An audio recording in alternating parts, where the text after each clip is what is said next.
شاید اولین بار جلوی دوربین میگم، من 3 تا خانواده رو دارم سرپرستی میکنم. تمام زندگیمو بخشیدم، هیچ کس از بخشیدن فقیر نشد. مجید این جرأتو داری 50 میلیون تو حسابت باشه 40 میلیونشو ببخشی؟ جرأتشو داری به قول خودت؟ چجوری جرأتشو داری که وقتی 50 میلیون پول داری 40 میلیونشو ببخشی؟ این جرأت. قرض میگیرم. چی میگی تو؟ بدهکار میشم به انواع اقسام پانسیونا. میگم خدا بده، شوخی نداریم ما. من نیستم ها. خدا به من میده، من باید ببخشم. خدا به من نده، به یکی دیگه میده که ببخشه. خیلی ساده است.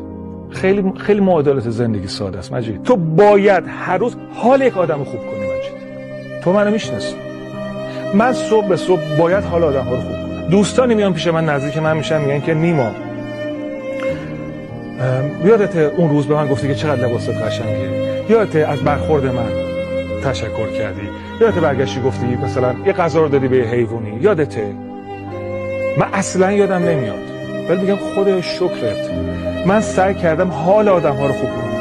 کوچکترین محبتی از ضعیف‌ترین ذهن آدم‌ها پاک میشه. این یاد باشه.